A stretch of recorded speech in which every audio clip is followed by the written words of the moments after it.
In 1987, Kevin Costner received his major break as an actor before he became well-known, but only after Don Johnson declined the same job. It's difficult to recall a period in the past when Kevin Costner wasn't one of Hollywood's top performers. Some of the greatest dramas, some of the greatest westerns ever produced, and numerous classic sports pictures are among Costner's best works. He owes his decades-long success to a single breakthrough role, just like all previous superstars.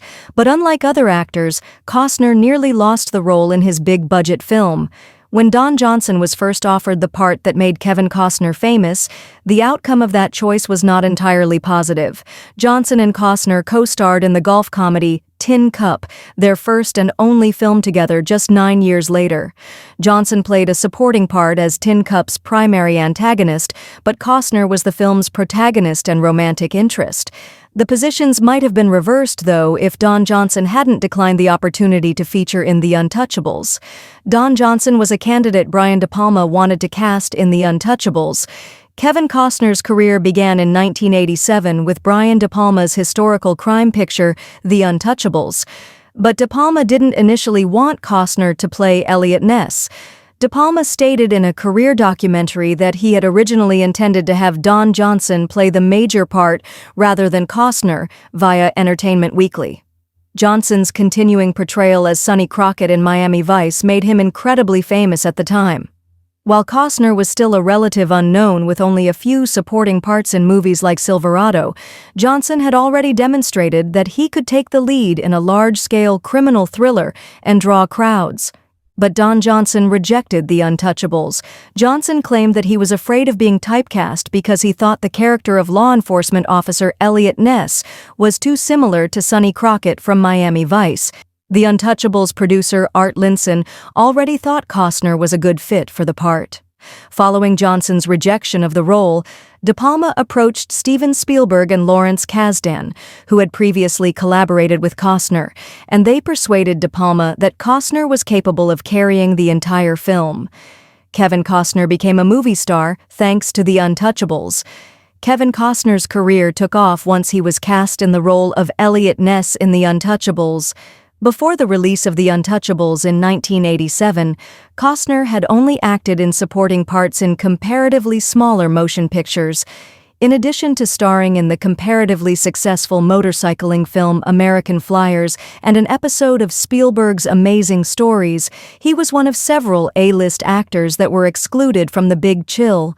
Although Costner's character was only seen in the movie for a brief time as a corpse, he was intended to make multiple flashback appearances. Costner's entire career path was altered by The Untouchables. Costner was Hollywood's sexiest actor after The Untouchables.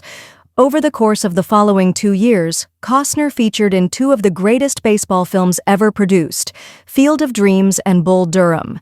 He starred in Dances with Wolves, which is perhaps his best work, a year later. It was a cakewalk after that. Throughout the 1990s, Costner was unable to resist starring in popular films. He starred in Robin Hood, Prince of Thieves, JFK, A Perfect World, and numerous others. Kevin Costner's acting career took off when The Untouchables demonstrated how captivating and charismatic he was.